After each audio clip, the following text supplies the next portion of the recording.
అందరికీ నమస్కారం అండి. ఈరోజు వీడియోలో చంద్రగ్రహణం ప్రికాషన్స్ గర్భిణీ స్త్రీలు ఏ నియమాలను పాటించాలి వాటి గురించి నేను తెలియజేస్తానండి. మనకి 2025వ సంవత్సరంలో మార్చి 14వ తేదీ శుక్రవారం రోజున హోలీ పండుగ రోజే మనకి చంద్రగ్రహణం అనేది రానుందండి. అయితే ఈ గ్రహణం భారతదేశంలో కనిపించదు కాబట్టి భారతదేశంలో ఉండేటువంటి గర్భిణీ స్త్రీలు ఎవరు కూడా నియమాలు పాటించాల్సిన అవసరం అయితే లేదండి. కానీ ఈ గ్రహణం ఏ దేశాలలో కనిపిస్తుందో ఆ దేశ ప్రజలు ఖచ్చితంగా నియమాలు పాటించాలి. ఒకవేళ ఆ దేశాల్లో మన ఇండియన్స్ కనుక ఎవరైనా అక్కడ కనుక స్టే చేస్తూ ఉంటే తప్పకుండా వాళ్ళు నియమాలు పాటించాలండి. ఎందుకంటే మనకి గ్రహణం అనేది జరుగుతున్నప్పుడు ప్రకృతిలో అనేక మార్పులు అనేటివి జరుగుతూ ఉంటాయండి. మన వరల్డ్ వైడ్ గా చూసినా మనం మొత్తం ప్రకారం చూసినా సూర్యుడు చంద్రుడు భూగోళానికి మొత్తం ఒకరే కదా అండి. సూర్యుడు ఒకరు చంద్రుడు ఒకరు కాబట్టి ఇలా చంద్రగ్రహణం వచ్చినప్పుడు కొద్దిగా తేలికపాటి నియమాలు పాటిస్తే కడుపుతున్న వాళ్ళకి వాళ్ళ పుట్టబోయే బిడ్డకి చాలా మంచిది అని చెప్తారండి. చాలా తేలికపాటి నియమాలే చెప్తానండి. తప్పకుండా మీరందరూ కూడా పాటించడానికి ప్రయత్నించండి. ముందుగా అయితే చంద్రగ్రహణం ఏ టైంలో వస్తుందో ఆ టైంలో ప్రత్యేకంగా గర్భిణీ స్త్రీలు అయితే అస్సలు బయట తిరగకూడదండి. గ్రహణం టైంలో ప్రకృతిలో అనేక మార్పులు అనేటివి వస్తూ ఉంటాయి. ఎలాంటి ప్రభావం కూడా గర్భస్థ శిశువు మీద పడకుండా తప్పనిసరిగా జాగ్రత్తలు అనేటివి తీసుకోవాలి. అలాగే మీరు చంద్రగ్రహణం టైంలో ఏ రూమ్లో అయితే ఉంటారో ఆ రూమ్ మొత్తం కూడా కర్టన్స్తో కప్పబడి ఉంచుకోవాలండి. రూమ్స్ అన్ని మీరు విండోస్ అవన్నీ కూడా క్లోజ్ చేసుకొని ఆ చంద్ర కిరణాలు అనేటివి పడకుండా చూసుకోవాలండి. ఇలా చేయడం వలన మీకు మీ పుట్టబోయే బిడ్డకు చాలా మంచిది. గర్భిణీ స్త్రీలు ఎటు పరిస్థితుల్లో గ్రహణాన్ని చూడకూడదు అని చెప్తారండి. ఒకవేళ గ్రహణాన్ని చూడాలి అని బయటకు వచ్చి చూసినా ఆ గ్రహణ ప్రభావం అనేది గర్భంలో ఉండేటువంటి పిండం మీద ఎఫెక్ట్ అనేది పడే అవకాశం అయితే ఉందండి. అలా ఒకవేళ పిండం మీద ఎఫెక్ట్ అనేది పడితే పుట్టే పిల్లలు అంగవైకల్యంగా సరిగా పుట్టరు అని అయితే చెప్తూ ఉంటారు. కొన్నిసార్లు మన పెద్దలు పండితులు చెప్పిన మాటలు అయితే మనం తప్పకుండా వినాలండి. ఎందుకంటే ఎవరు చెప్పినా మన మంచి కోసమే చెప్తారు కదా అండి.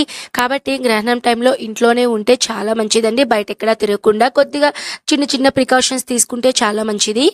అలానే ఇంకొక నియమం ఏంటంటే గ్రహణంకి ముందు ఒక 2 గంటల ముందు కానీ మీరు భోజనం అనేది చేసేయాలండి. ఏదైనా సరే మీరు ఫుడ్ రైస్ కానివ్వండి ఏదైనా ఘన పదార్థాలు మీరు తినాలి. అంతేకాని మీరు గ్రహణం టైంలో అయితే ఫుడ్ అనేది తీసుకోకూడదండి. ముందు కనుక తీసుకుంటే గ్రహణం టైం కల్లా మీకు ఆ ఫుడ్ అనేది డైజెషన్ అనేది అరిగిపోతుందండి తొందరగా. ఒకవేళ మీకు ఆ టైంలో తినాలి అని అనిపిస్తే ఆ టైంలో ఏదైనా లిక్విడ్ ఫుడ్స్ అంటే ఫ్రూట్ జ్యూసెస్ అలాంటివి ఏదైనా ఫ్రూట్స్ అనేటివి తీసుకుంటే చాలా మంచిదండి. ఇలా మీరు వాటర్ లిక్విడ్ ఇలాంటివి తీసుకోవడం వల్ల ఏమవుతుందంటే మీకు గ్రహణం టైంలో అన్ఈజీగా అయితే ఉండదండి. కొద్దిగా డైజెషన్ అనేది ఈజీగా ఉంటుంది. ఆల్మోస్ట్ గ్రహణం ఉన్న టైంలో మైండ్ కానివ్వండి బాడీ కానివ్వండి చాలా అన్ఈజీగా డైజెషన్ ప్రాబ్లంతో కొద్దిగా ఇబ్బందిగా ఉంటుందండి. కాబట్టి అలాంటి టైంలో కొద్దిగా ఫుడ్ విషయంలో కూడా కేర్ అనేది తీసుకుంటే చాలా మంచిది.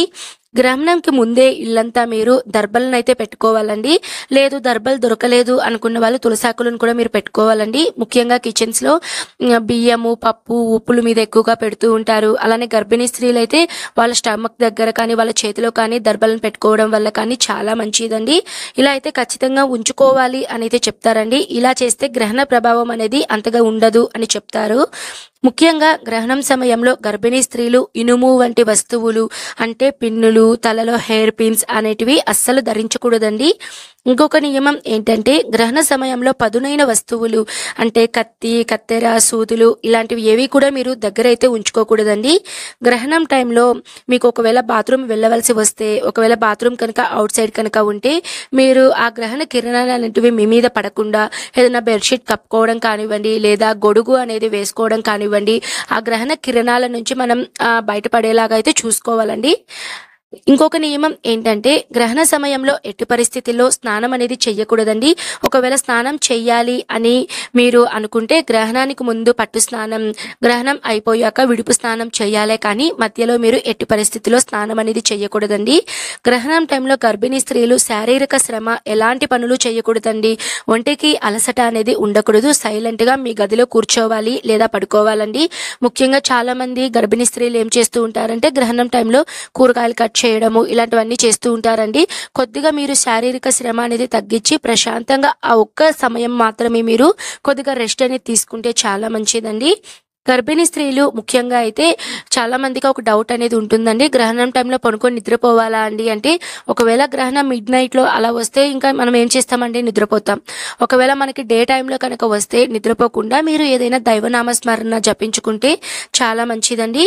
మీ దగ్గర దర్భలను, తులసి ఆకులను పెట్టుకొని తప్పకుండా ఉంచుకోవాలండి. గర్భిణీ స్త్రీలు గ్రహణం టైంలో టీవీలు, ఫోన్లు, ల్యాప్టాప్స్‌లు ఇలాంటివైతే అస్సలు చూడకూడదండి.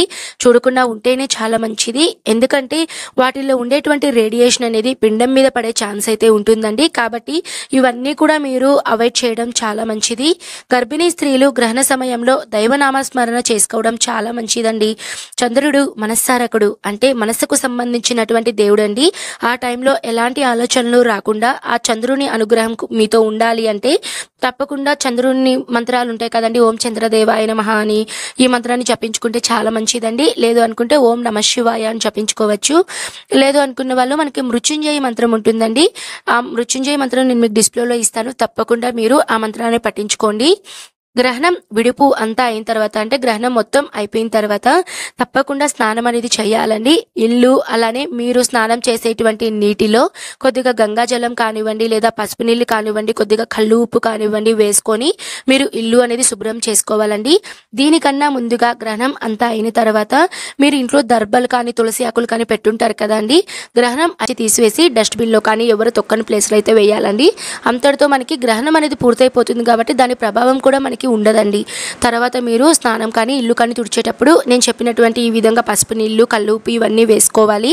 తర్వాత అంతా అయిన తర్వాత ఇంట్లో కొద్దిగా ఒకవేళ మీరు తుడిచేటప్పుడు కళ్ళు ఉప్పు అలాంటివి వేయకపోయినా సరే ఇంట్లో మీరు ఆవు పంచతం ఉంటుంది కదండి. ఆవు పంచతం కానీ, గంగాజలం కానీ, పసుపు నీళ్ళు కానీ ఇల్లంతా చల్లుకుంటే చాలా మంచిదండి. ఇలా చేయడం వల్ల ఇంట్లో ఏదైనా నెగిటివ్ ఎనర్జీ ఉంటే పూర్తిగా తొలగిపోయి ఇంట్లో ఒక పాజిటివ్ వైబ్ అనేది ఉంటుందండి.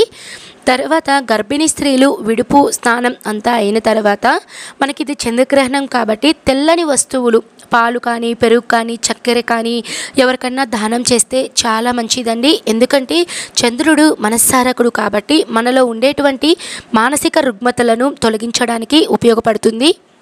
కాబట్టి గ్రహణం అంతా అయిన తర్వాత ఇలాంటి వస్తువులను మీ కుదిరిన వాళ్లకు దానం చేస్తే చాలా మంచిదండి. ఇదండి ఓవరాల్గా అయితే మనకి మార్చి 14వ తేదీ శుక్రవారం రోజున చంద్రగ్రహణం రోజున గర్భిణీ స్త్రీలు పాటించవలసినటువంటి నియమాలండి. అయితే నేను మీకు మరీ చెప్తున్నానండి, ఇండియాలో ఉండేటువంటి ప్రజలు ఎవరు కూడా నియమాలు పాటించాల్సిన అవసరం అయితే లేదు. ఒకవేళ మీకు మనసులో ఏదన్నా నేను చెయ్యాలి, ఒకవేళ అన్ఈజీగా ఉండి అలా మీరు చెయ్యగలను అని అనుకుంటే మీరు ఈ నియమాలను అయితే పాటిస్తే సరిపోతుందండి.